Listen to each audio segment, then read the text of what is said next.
నమస్కారం కే న్యూస్ కి స్వాగతం. హెడ్లైన్ చూద్దాం.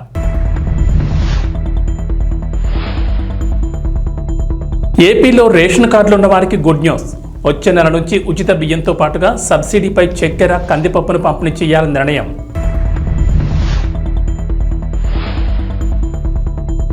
తెలంగాణ రైతులకు రేవంత్ రెడ్డి సర్కార్ శుభవార్త. రుణమాఫీ అమలుకు ముహూర్తం ఫిక్స్. బీజేపీలో విలీనం వార్తలపై బీఆర్ఎస్ స్పందించాలి. కేసీఆర్ స్పష్టతనివ్వాలంటున్న అసదుద్దీన్ ఓవైసీ.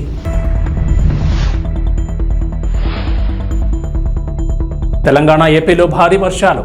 పలు జిల్లాలను హెచ్చరించిన వాతావరణ శాఖ. ఆంధ్రప్రదేశ్లో రేషన్ కార్డులు ఉన్న వారికి ప్రభుత్వం తీపి కబురు చెప్పింది. వచ్చే నెల నుంచి ఉచిత బియ్యంతో పాటుగా సబ్సిడీపై చక్కెర, కందిపప్పును కూడా పంపిణీ చేయాలని నిర్ణయం తీసుకున్నారు. రాష్ట్రంలో బహిరంగ మార్కెట్లో నిత్యావసర సరుకుల ధరలు పెరగడంతో పేదలకు ఉపశమనం కలిగించేందుకు ఈ నిర్ణయం తీసుకున్నారు. ఈ మేరకు రాష్ట్ర వ్యాప్తంగా రాయితీ ధరలపై కందిపప్పు, పంచదార సరఫరాను పునరుద్ధరించాలని పౌర సరఫరాల శాఖను ఆదేశించారు. అయితే ప్రభుత్వం ఆగస్టు నుంచి అక్టోబర్ వరకు 3 నెలలకు సరిపోయేలా నిత్యావసరాలను పంపిణీ చేయనుంది. బియ్యంతో పాటుగా కందిపప్పు, పంచదార, గోధుమ పిండి సరఫరా కోసం పౌర సరఫరాల శాఖ కాంట్రాక్టర్ల నుంచి ఇప్పటికే టెండర్లు ఆహ్వానించింది. మొత్తం 22,500 టన్నుల కందిపప్పుతో పాటుగా 17,538 టన్నుల పంచదార సేకరణ కోసం టెండర్లు ఆహ్వానించారు. అయితే పంచదార సరఫరాదారులు ఎక్కువ ధరలు కోట్ చేశారు. దీంతో పౌర సరఫరాల శాఖ టెండర్ ప్రక్రియను రద్దు చేసి మళ్లీ రెండోసారి టెండర్లను పిలిచారు. ఈ నిత్యావసరాలను ఈ వారంలోనే ఈ ప్రొక్యూర్మెంట్ ద్వారా టెండర్ల ప్రక్రియను అధికారులు పూర్తి చేయనున్నారు. వచ్చే నెల నుంచి కార్డుదారులకు రాయితీపై 67 రూపాయలకే కిలో కందిపప్పును అందిస్తారు. అలాగే అరకిలో చొప్పున చక్కెరను కూడా పంపిణీ చేస్తారు. గత ప్రభుత్వం రాష్ట్రాల్లోని కార్డుదారులందరికీ నాణ్యమైన బియ్యం, ఇతర రేషన్ సరుకులు ఇంటింటికి అందిస్తామని చెప్పారని, కానీ అందించలేకపోయారని కూటమి ప్రభుత్వం తెలిపింది. అయితే కూటమి ప్రభుత్వం అధికారంలోకి రాగానే పౌర సరఫరాల శాఖపై ప్రత్యేకంగా ఫోకస్ పెట్టారు. నిత్యావసర వస్తువులు తూకంలో తేడాలు రావడంతో ప్రస్తుతానికి వాటిని ఆపేశారు. ఈ సమస్యను పరిష్కరించి వచ్చే నెల నుంచి సరుకుల్ని పంపిణీ చేయనున్నారు. తెలంగాణ రైతులకు రేవంత్ రెడ్డి సర్కార్ ఎగిరిగంతేసే వార్త వినిపించింది. అసెంబ్లీ ఎన్నికల్లో ఇచ్చిన హామీ మేరకు రైతులకు 2 లక్షల మేర రుణమాఫీ చేసేందుకు గాను సోమవారం రోజున పథకానికి సంబంధించిన మార్గదర్శకాలు విడుదల చేసిన ప్రభుత్వం మరో శుభవార్త వినిపించింది. రుణమాఫీ అమలుకు ముహూర్తం ఫిక్స్ చేసింది. ఈ నెల 18వ తేదీ నుంచి రుణమాఫీ ప్రక్రియను మొదలుపెట్టనున్నట్లు ప్రభుత్వం స్పష్టం చేసింది. ఈ మేరకు సీఎం రేవంత్ రెడ్డితో పాటు వ్యవసాయ శాఖ మంత్రి తుమ్మల నాగేశ్వరరావు కీలక వ్యాఖ్యలు చేశారు. రైతు రుణమాఫీకి రేషన్ కార్డే ప్రామాణికమని మార్గదర్శకాల్లో పేర్కొనగా, రైతుల్లో ఏర్పడిన గందరగోళానికి మంత్రి తుమ్మల నాగేశ్వరరావు క్లారిటీ ఇచ్చారు. అర్హులైన రైతులకు రేషన్ కార్డు లేకున్నా రుణమాఫీ చేయనున్నట్లు స్పష్టం చేశారు. రేషన్ కార్డు అనేది కేవలం రైతు కుటుంబ నిర్ధారణ కోసమేనని స్పష్టం చేశారు. పాస్బుక్ ఆధారంగానే రుణమాఫీ చేస్తామని క్లారిటీ ఇచ్చారు. రాష్ట్రంలో మొత్తం రుణమాఫీ లబ్ధిదారులు 40 లక్షల మంది ఉన్నారని, అందులో కేవలం 6 లక్షల మందికి మాత్రమే రేషన్ కార్డు లేవని మంత్రి పేర్కొన్నారు. రూపాయల రుణం ఉన్నటువంటి ప్రతి రైతు ఖాతాలో జమ చేసేదానికి 18వ తారీఖు సుముహూర్తం నిశ్చయించారు. కానీ రైతులందరూ ఆ కార్యక్రమంలో పాల్గొని ఆ ₹1,00,000 వెంటనే మీరు మళ్ళీ మీ చేతిలోకి తీసుకొని వ్యవసాయాన్ని పండగ చేయాలని చెప్పి రాష్ట్ర ప్రభుత్వం కోరుకుంటుంది. మిగతా ₹1,00,000 కూడా అతి కొద్ది రోజుల్లోనే మీ ఖాతాలోకి జమ చేసేదానికి రాష్ట్ర ప్రభుత్వం సర్వశక్తులు వడ్డీ మాట నిలుపుకోవడం కోసం ప్రయత్నం చేస్తుందని చెప్పి రైతు సోదరులకు విజ్ఞప్తి చేస్తున్నాం. మాజీ ముఖ్యమంత్రి కేసీఆర్ నేతృత్వంలోని బీఆర్ఎస్ పార్టీ బీజేపీలో విలీనం కాబోతోందని, ఇందుకోసం ఢిల్లీలో చర్చలు జరుగుతున్నాయని వస్తున్న వార్తలపై MIM chief, Hyderabad MP Asaduddin Owaisi స్పందించారు. ఈ విషయం గురించి తనకు కూడా పూర్తిగా తెలియదని, పత్రికల్లో వార్తలు మాత్రమే చదివాలని చెప్పారు. విలీనం వార్తలపై కేసీఆర్ స్పష్టతనివ్వాలని కోరారు. పార్టీ కార్యాలయంలో నిన్న ఆయన విలేకరులతో మాట్లాడుతూ 10 ఏళ్ల పాలనలో రాష్ట్రాన్ని బీఆర్ఎస్ అభివృద్ధి చేసిందని, అయితే ఎన్నికల్లో ఓటమి తర్వాత ఆ పార్టీ అనుసరిస్తున్న విధానాలు తనకు తెలియవని పేర్కొన్నారు. ఉగ్రవాదుల కాల్పుల్లో 4 జవాన్లు మృతి చెందడం బాధాకరమన్న ఆయన దీన్ని తీవ్రంగా ఖండిస్తున్నట్లు చెప్పారు. ఆర్టికల్ 370 ఎత్తివేశాక కాశ్మీర్లో పరిస్థితులు చక్కబడ్డాయని కేంద్రం చెబుతున్నది ఒట్టిదేనని విమర్శించారు. ట్రిపుల్ తలాక్, యూసీసీకి వ్యతిరేకంగా న్యాయ పోరాటం చేయాలని అఖిల భారత ముస్లిం పర్సనల్ లా బోర్డు నిర్ణయించినట్లు చెప్పారు. మహారాష్ట్రలో ముస్లిం ప్రార్థనా స్థలాలు, మసీదులపై దాడులు జరుగుతున్నా అక్కడి ప్రభుత్వం కానీ కేంద్రం కానీ పట్టించుకోవడం లేదని ఓవైసీ ఆగ్రహం వ్యక్తం చేశారు. తెలుగుదేశం పార్టీ అధినేత నారా చంద్రబాబు నాయుడు కీలక నిర్ణయం తీసుకున్నారు. ఇకపై కార్యకర్తల సమస్యలు తెలుసుకునేందుకు సరికొత్త కార్యక్రమానికి శ్రీకారం చుట్టారు. టీడీపీ శ్రేణుల సమస్యలు స్వయంగా తెలుసుకోవడానికి వీలుగా మంత్రులు, పార్టీ నేతలు నేటి నుంచి మంగళగిరిలోని టీడీపీ కేంద్ర కార్యాలయంలో అందుబాటులో ఉండాలని సూచించారు. చంద్రబాబు సూచన మేరకు రోజుకొకరు చొప్పున ఈ నెల 31 వరకు పార్టీ కార్యాలయంలో అందుబాటులో ఉంటారు. టీడీపీ కార్యకర్తలు, సామాన్యుల నుంచి వినతులు స్వీకరించనున్నారు. మంత్రులతో పాటు ఒక్కో రోజు ఒక్కో ముఖ్య నేత కూడా అందుబాటులో ఉంటారని పార్టీ కార్యాలయం తెలిపింది. శని, ఆదివారాలు మినహా అన్ని రోజుల్లో నేతలు అందుబాటులో ఉంటారు. తెలుగుదేశం పార్టీ అధినేత ముఖ్యమంత్రి నారా చంద్రబాబు నాయుడు ఆదేశాలతో ఈ నిర్ణయం తీసుకున్నట్లు పార్టీ కార్యాలయం ఒక ప్రకటనలో తెలిపింది. మంగళగిరిలో టీడీపీ కేంద్ర కార్యాలయంలో ఇకపై నేతలు, కార్యకర్తల కోసం రాష్ట్ర మంత్రులు అందుబాటులో ఉంటారని తెలిపారు. కార్యకర్తలు నాయకులు గమనించాలని సూచించారు. ఏపీ ముఖ్యమంత్రి నారా చంద్రబాబు నాయుడు కార్యాలయ చీఫ్ సెక్యూరిటీ ఆఫీసర్గా యువ అధికారికి బాధ్యతలు అప్పగించారు. ప్రకాశం జిల్లా మార్కాపురానికి చెందిన డాక్టర్ తంగిరాల యశ్వంత్ మొన్నటి వరకు జమ్మలమడుగు డీఎస్పీగా పనిచేశారు. తాజాగా కీలకమైన సీఎంఓ కార్యాలయం చీఫ్ సెక్యూరిటీ ఆఫీసర్గా బాధ్యతలను అప్పగించగా సోమవారం బాధ్యతలు స్వీకరించారు. యశ్వంత్ జమ్మలమడుగు వంటి ప్రాంతాల్లో ఇటీవల జరిగిన ఎన్నికల్లో సమర్థవంతంగా విధులు నిర్వర్తించారు. పోలీసు ఉన్నతాధికారుల నుంచి ప్రశంసలు అందుకున్నారు. దీంతో ఆయన ముఖ్యమంత్రి కార్యాలయ చీఫ్ సెక్యూరిటీ అధికారిగా నియమించారు. యశ్వంత్ మొదటి పోస్టింగ్ ఉమ్మడి చిత్తూరు జిల్లా పుత్తూరు కాగా అక్కడ మంచి అధికారిగా పేరు తెచ్చుకున్నారు. ఆ తర్వాత చంద్రగిరి, తిరుపతి లాంటి ముఖ్యమైన చోట్ల విధులు నిర్వహించారు. ముఖ్యంగా ఎర్రచందనం అక్రమ రవాణాను అరికట్టడంలో యశ్వంత్కు గుర్తింపు వచ్చింది. తిరుపతి నుంచి పుట్టపర్తికి డీఎస్పీగా వెళ్లారు. ఆ తర్వాత అక్కడి నుంచి జమ్మలమడుగు డీఎస్పీగా బదిలీ అయ్యారు. యశ్వంత్ వెళ్లిన కొంతకాలానికే ఎన్నికలు వచ్చాయి. జమ్మలమడుగులో ఎన్నికలు సజావుగా జరగడంలో కీలకంగా వ్యవహరించారు. ఎక్కడ ఎలాంటి అవాంఛనీయ సంఘటనలు జరగకుండా చర్యలు తీసుకున్నారు. విధులు సమర్థవంతంగా నిర్వర్తించడంతో ఇప్పుడు ఏకంగా ముఖ్యమంత్రి కార్యాలయం చీఫ్ సెక్యూరిటీ విభాగం అధికారిగా నియమితులయ్యారు. అన్నదాతకు ఆగస్టు 15 లోపు 2 లక్షల రుణమాఫీ వర్తింపజేస్తామని తెలంగాణ ప్రభుత్వం హామీ ఇచ్చిన సంగతి తెలిసిందే. 2 రోజుల క్రితం అందుకు సంబంధించిన మార్గదర్శకాలు కూడా విడుదలయ్యాయి. ఇక రేపటి నుంచి తొలి విడత రుణమాఫీ ప్రక్రియను ప్రారంభిస్తామని సీఎం రేవంత్ రెడ్డి వ్యవసాయ శాఖ మంత్రి తుమ్మల నాగేశ్వరరావు వెల్లడించారు. ఈ నేపథ్యంలో ఈ పథకానికి సంబంధించిన అర్హతల విషయమై మంత్రి తుమ్మల కీలక కామెంట్స్ చేశారు. మంగళవారం మీడియాతో చిట్చాట్గా మాట్లాడిన మంత్రి తుమ్మల ఎంపీలు, ఎమ్మెల్యేలు, ఎమ్మెల్సీలు, ఐఏఎస్, ఐపీఎస్, ఇతర ఉన్నతాధికారులకు 2 లక్షల రుణమాఫీ వర్తించదని స్పష్టం చేశారు. 1 లక్ష జీతం వచ్చే ఉద్యోగులకు కూడా రుణమాఫీ వర్తించదని అన్నారు. అయితే ఈ నిబంధన ప్రభుత్వ ఉద్యోగులుగా లేక ప్రైవేట్ ఉద్యోగులకు కూడానా అనే విషయంపై క్లారిటీ ఇవ్వలేదు. ఇక అర్హులైన రైతులకు రేషన్ కార్డు లేకున్నా రుణమాఫీ వర్తింపజేస్తామన్నారు. ఈ నెల 18న 1 లక్ష రుణమాఫీ చేస్తామని, అందుకు మొత్తం 6,000 కోట్లకు పైగా రైతుల ఖాతాల్లోకి జమ చేయనున్నట్లు వెల్లడించారు. ఆగస్టు 15లోగా మిగతా రైతులకు 1 లక్ష రుణమాఫీ చేస్తామని తుమ్మల స్పష్టం చేశారు. తమ ప్రభుత్వం సీఎం రేవంత్ రెడ్డి హామీ ఇచ్చే విధంగా ఆగస్టు 15 నాటికి 2 లక్షల వరకు పూర్తిగా రుణమాఫీ చేస్తామని చెప్పారు. రుణమాఫీకి మొత్తం 31,000 కోట్లు అవసరమవుతాయని, ఆ నిధులను రైతుల అకౌంట్లలో జమ చేయనున్నట్టు పేర్కొన్నారు. రేపు తొలి విడతలో 11.50 లక్షల మంది రైతుల ఖాతాల్లోకి 1 లక్ష రుణమాఫీ అవుతుందని చెప్పారు. రెండో విడతలో ఆగస్టు 15 నాటికి మరో 1 లక్ష రైతుల బ్యాంక్ ఖాతాల్లో జమ చేయనున్నట్లు వెల్లడించారు. కృష్ణా జిల్లా నూతన ఎస్పీగా నియమితులైన గంగాధర్రావు బుధవారం బాధ్యతలు చేపట్టారు. ఎస్పీ గంగాధర్రావుకు పోలీస్ సిబ్బంది వేద మంత్రాల నడుమ ఘనస్వాగతం పలికారు. వేద పండితుల వేద మంత్రాల నడుమ గంగాధర్రావు బుధవారం ఉదయం బాధ్యతలు చేపట్టారు. బ్రహ్మణో వేదామృతేనావృతాంగురీం తస్మై బ్రహ్మజ బ్రహ్మజ ఆయకేతం ప్రదాన్నదో అగ్నిరివ సుజిద్భవ ఆదిత్యాయ తేజో భవ విష్ణురివ శ్రీమాన్ భవ బ్రహ్మరాయుర్భవ ఆయురాయుర్భవ ధాన్యం ధనం వశం బహవత్కళాకం జలదం భక్తరం దీర్ఘమాయుః. కృష్ణా జిల్లా పెనమలూరు నియోజకవర్గం ఎమ్మెల్యేగా బోడే ప్రసాద్ ప్రత్యర్థిని మట్టి కరిపించి నియోజకవర్గం నుంచి తరిమి కొట్టి భారీ మెజార్టీతో గెలుపొందిన డైనమిక్ ఎమ్మెల్యే బోడే ప్రసాద్ని మర్యాదపూర్వకంగా కలిశారు రాధారంగ మిత్రమండలి రాష్ట్ర అధ్యక్షులు, జనసేన పార్టీ నాయకులు బుల్లెట్ ధర్మారావు.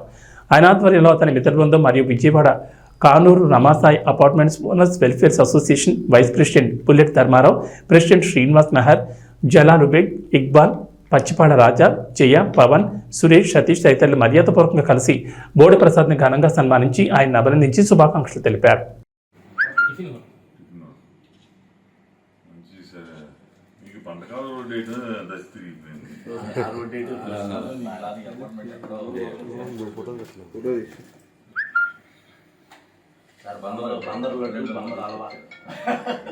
కావాలని బందరాలో బందరు ప్రత్యేకంగా తీసుకొచ్చారు.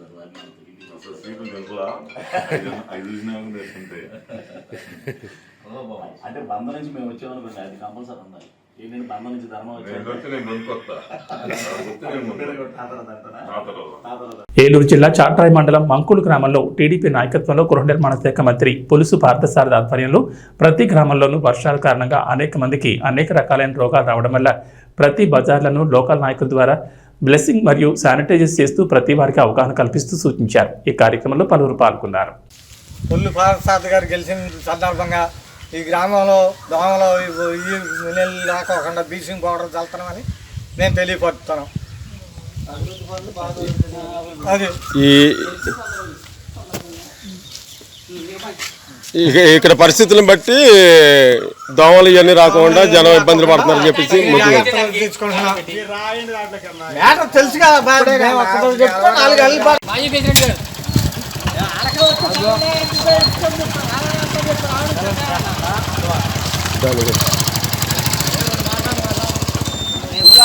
ఇప్పుడు దాకా మాట్లాడే కదా.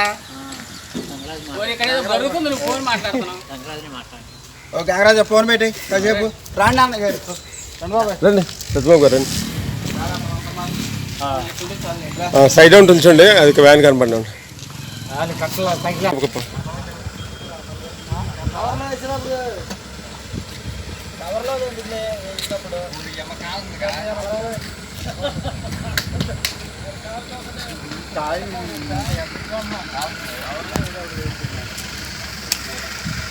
ఇలా వద్దామన్నా ఈ ఖాళీ మీటింగ్ వస్తున్నారు వీళ్ళు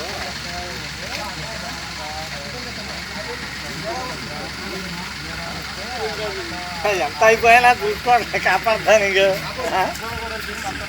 మంచిర్యాల జిల్లా బెల్లంపల్లి మండలం పెర్కపల్లి గ్రామంలో రోడ్డుకి ఇరువైపులా ఉన్న ఇళ్లలోకి వరద మురికి కాలువ నీరు రావడంతో రోగాల బారిన పడుతున్న మండల పరిషత్ అధికారులు పట్టించుకోవడం లేదని గ్రామస్తులు ఆరోపిస్తున్నారు. వర్షాకాలంలో వరద నీరు ఉధృతంగా ప్రవహిస్తూ మురికి కాలువన నీళ్లు వస్తుండటంతో చుట్టుపక్కల ఉన్న ఇండ్లు మునిగిపోతున్నాయని గ్రామస్తులు ఆవేదన వ్యక్తం చేస్తున్నారు. ఈ విషయమై సంబంధిత మండల పరిషత్ అధికారులకు ఎన్నిసార్లు ఫిర్యాదు చేసినా పట్టించుకోవడం లేదని గ్రామస్తులు వాపోతున్నారు. అదేవిధంగా రోడ్డు పక్కన ఉన్న ఆటో స్టాండ్ వద్దకు వచ్చే ప్రయాణికులకు తీవ్ర దుర్గంధం వెదజల్లుతుండటంతో వారు తీవ్ర ఇబ్బందులు పడుతున్నారు. ఇళ్లలోకి వరద మురికి కాలువ నీరు చేరుతుండటంతో విషకీటకాలు, దోమలు, ఈకలు, పాముల వలన వ్యాధుల బారిన పడే ప్రమాదం ఉందని గ్రామస్తులు తెలుపుతున్నారు.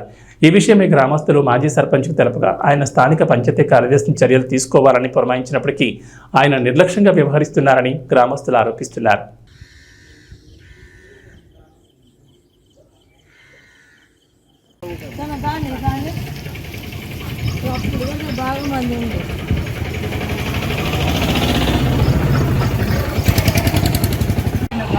పెద్దగా నిండింది చూడండి. ఇళ్ళల్లో కూడా చేరినాయి. ఇలా పాములు, తేళ్లు, పురుగులు, డెంగ్యూ, మలేరియా, టైఫాయిడ్ జ్వరాలు వస్తున్నాయి. మా పిల్లలు అందరికీ కూడా ఇక్కడ చాలా తిరిగే ప్రదేశంలో ఒక ఈ నిర్లక్ష్యం వల్ల ఇంత జామ అయ్యి ఒక చిన్న వర్షానికి గింత కాలువ జామ అవడం వల్ల అయినా కూడా స్పందిస్తలేరు. ఖచ్చితంగా స్పందించి దీన్ని చర్య తీసుకోవాలని మేము కోరుకుంటున్నాం. జామ్ కావడం వల్ల చిన్న చిన్న పాములు, తేళ్లు అది చెరువులో కలిసే వాటర్. గ్రామంలో 10వ వార్డుకు సంబంధించిన మురికి కాలువ వాటరు ఎప్పుడైనా చెరువులోకి వెళ్ళే కాలువ ఆ చెత్త అంతా జామ్ అయి అవి రిటర్న్ వచ్చి ఇళ్ళకు వచ్చి అంత కంపు తయారై పాములు, తేళ్ళు అన్నీ పారుతున్నాయి. ఆ కంపుతోటి దోమలు, ఈగలు అనారోగ్యానికి గురవుతామని దాన్ని వెంటనే దయచేసి ఈ కాలువను సాగు చేసి నీళ్ళు వెళ్ళే మార్గం చేయాలని మేము కోరుచున్నాం. లేకపోతే చాలా ఇబ్బంది అవుతుంది మాకు. దీనివల్ల రోగాలు అన్నీ తయారవుతాయి. పాములు, తేళ్ళు ఈ భయానికే ఈ రోడ్డు పొండి నడవలేకపోతున్నాం. దీన్ని దయచేసి పై అధికారులైనా ఎవరైనా దీన్ని సాగు చేసి వెంటనే చేయాలని నా మనవి. గ్రామ పంచాయతీలోని 10వ వార్డులో గల ఈ మురికి కాలువ ఇది పోయిన సంవత్సరం పాలకవర్గం ఉండగా ఎంతో కొంత ఎంబడి పడి స్టాప్ చేయించినాం. ఇప్పుడు స్పెషల్ ఆఫీసర్ పాలన వచ్చింది. స్పెషల్ ఆఫీసర్ అనే మనిషి ఇప్పటి వరకు కనిపించలేదు మాకు. ఇక పంచాయతీ సెక్రటరీకి 2-3 సార్లు చెప్పినా కానీ మా దగ్గర బడియట్లేదు సార్, ఏదైనా చేసి చూద్దాము అంటాడు తప్ప పని చేసులేదు. ఇది మరి పై అధికారులు దీనిని స్పందించి వెంటనే ఈ మురికి కాలువని సాగు చేసి ఇక్కడ అనారోగ్యానికి గురి కాకుండా చేయగలరని మనవి. సుకుమార్, అల్లు అర్జున్ కలిసి పుష్ప 2ని బాగానే చెక్కుతున్నట్లుగా కనిపిస్తోంది. ఇంతవరకు షూటింగ్ను పూర్తి చేయలేకపోతున్నారు. ఆగస్టు 15 డెడ్ లైన్ పెట్టుకున్నారు, కానీ షూటింగ్ పూర్తి చేయలేకపోయారు. ఇప్పుడు ఈ మూవీని అయితే డిసెంబర్ 6కు వాయిదా వేశారు. షూటింగ్కి గ్యాప్ తరగడంతో బన్నీ తన ఫ్యామిలీతో కలిసి వెకేషన్కి వెళ్ళిపోయాడు. ఆదివారం బన్నీ రిటర్న్ అయ్యాడు. అయితే ఎయిర్పోర్ట్లో బన్నీ లుక్ చూసి అంతా షాక్ అయ్యారు. బన్నీ గడ్డం తీసేశాడు. తన గడ్డాన్ని ట్రిమ్ చేసుకున్నాడు. పుష్ప స్టైల్లో కనిపించడం లేదు. ఫ్లైట్లో ఎవరో ఒకరు బన్నీ లుక్ను చూపించారు. గడ్డాన్ని ట్రిమ్ చేసుకున్న బన్నీని చూపించారు. ఆ గడ్డం పుష్పరాజు లుక్లోకి రావాలంటే టైం బాగానే పట్టేలా ఉంది. అతను ఈ గడ్డాన్ని ఎందుకు తీయాల్సి వచ్చింది అని అభిమానులు అనుకుంటున్నారు. సుకుమార్, బన్నీ మధ్య గ్యాప్ ఏర్పడిందని, అందుకే ఇలా ఇద్దరు ఎడమొహం పెడమొహంగా ఉన్నారని నెట్టింట్లో ఓ టాక్ ప్రచారంలోకి వచ్చింది. బన్నీ ఏమో పుష్పాను 3 టీములుగా పెడగొట్టి షూట్ చేయాలంటున్నాడట. కానీ సుక్కు ఏమో అవన్నీ వద్దని అంటున్నాడట. అలా ఈ ఇద్దరి మధ్య గ్యాప్ వచ్చిందని ఇండస్ట్రీలో టాక్ వినిపిస్తోంది. బన్నీ ఇలా గడ్డం లేకుండా కనిపించడంతో ఇప్పుడు ఎలా షూట్ చేయాలని సుక్కు అన్నాడట. దీంతో సుక్కు హర్ట్ అయి అమెరికాకు వెళ్ళిపోయాడని అంటున్నారు. అయితే ఇందులో ఎంత నిజం ఉందన్నది పుష్ప యూనిట్కే తెలియాలి. కానీ బన్నీ ఇలా గడ్డం ట్రిమ్ చేసుకుని కనిపించడం అయితే అందరికీ షాకింగ్గానే ఉంది. ఈ గడ్డం మళ్లీ పెరగాలి, పుష్పరాజు లుక్లోకి మారాలంటే మినిమం 1 నెల రోజులైనా పడుతుంది. అంతవరకు పుష్ప 2 షూటింగ్ అయితే జరగదు. అంతవరకు మిగిలిన పనులు పూర్తి చేస్తారా, లేదంటే టీం అంతా ఖాళీగానే ఉంటుందా అన్నది చూడాలి. ఈ మూవీ కోసం ఇప్పటికే చాలా మంది చాలాసార్లు డేట్లను అడ్జస్ట్ చేసుకుంటూ వస్తున్నారన్న సంగతి తెలిసిందే. లంక పర్యటనతో టీమిండియా హెడ్ కోచ్గా గౌతమ్ గంభీర్ ప్రస్థానం మొదలు కానుంది. ఈ పర్యటనలో భాగంగా భారత్ 3 వన్డేలు 3 టెస్టులు ఆడనుంది. పర్యటనలో తొలి మ్యాచ్ జూలై 27న జరగనుంది. 2021 తర్వాత భారత క్రికెట్ జట్టు శ్రీలంకలో పర్యటించడం ఇదే తొలిసారి. ఆ పర్యటనలో హెడ్ కోచ్గా రాహుల్ ద్రవిడ్ ఉండగా భారత ద్వితీయ శ్రేణి జట్టుకు కెప్టెన్గా శిఖర్ ధావన్ ఉన్నాడు. భారత జట్టు శ్రీలంక పర్యటన పూర్తి వివరాలు, పర్యటనలో భారత్ 3 టీ20లను తొలుత ఆడనుంది. ఈ సిరీస్ మొత్తం పల్లెకెల్లలోని అంతర్జాతీయ స్టేడియంలో జరగనుంది. వన్డేలకు కొలంబోలోని ప్రేమదాస్ స్టేడియం ఆతిథ్యమివ్వనుంది. జూలై 27, 28, 30 తేదీల్లో 3 టీ20లు, ఆగస్టు 2, 4, 7 తేదీల్లో వన్డే మ్యాచ్లు జరగనున్నాయి. టీ20 మ్యాచ్లు భారత కాలమాన ప్రకారం రాత్రి 7 గంటలకు ప్రారంభమవుతాయి. వన్డే మ్యాచ్లు మధ్యాహ్నం 2:30 మొదలవుతాయి. ఇక వాతావరణ విషయానికి వస్తే బంగాళాఖాతంలో ఏర్పడిన అల్పపీడన ప్రభావంతో ఆంధ్రప్రదేశ్లో వర్షాలు కురుస్తున్నాయి. రాష్ట్ర వ్యాప్తంగా ముసురు వాతావరణం కనిపిస్తుండగా ఈ నెల 19న మరో అల్పపీడనం ఏర్పడే అవకాశం ఉందని వాతావరణ శాఖ అంచనా వేస్తోంది. ఈ ప్రభావంతో రాబోయే 5 రోజుల్లో రాష్ట్ర వ్యాప్తంగా విస్తారంగా వర్షాలు పడే అవకాశం ఉందంటున్నారు. ఇవాళ కోస్తా జిల్లాలో భారీ వర్షాలు, గురు శుక్ర శనివారాల్లో భారీ నుంచి అతి భారీ వర్షాలు పడే ఛాన్స్ ఉంది. రాయలసీమలో తేలికపాటి నుంచి ఓ మోస్తరు వర్షాలకు అవకాశం ఉందంటున్నారు. అక్కడక్కడ గంటకు నుంచి 30 నుంచి 40 కిలోమీటర్ల వేగంతో ఈదురుగాలులు వీస్తాయంటున్నారు. ఇటు తెలంగాణకు హైదరాబాద్ వాతావరణ కేంద్రం అధికారులు రెయిన్ అలర్ట్ జారీ చేశారు. ఇవాళ పలు జిల్లాల్లో భారీ వర్షాలు కురుస్తాయని చెప్పారు. రేపటి నుంచి 3 రోజుల పాటు పలు జిల్లాల్లో అతి భారీ వర్షాలకు ఛాన్స్ ఉందన్నారు. మంగళవారం దక్షిణ ఒడిశా పరిసరాల్లో కేంద్రీకృతమైన అల్పపీడనం ప్రస్తుతం దక్షిణ ఛత్తీస్గఢ్కు సమీపంలో కేంద్రీకృతమైందన్నారు. ఉపరితల ఆవర్తనం సగటున సముద్ర మట్టానికి 5.8 కిలోమీటర్ల ఎత్తులో నైరుతి దిశగా వంగి ఉందని చెప్పారు. ఈ మేరకు పలు జిల్లాలకు వాతావరణ శాఖ ఆరెంజ్ అలర్ట్ జారీ చేసింది. ఏబీ బులెటిన్ విశేషాలు. నమస్కారం.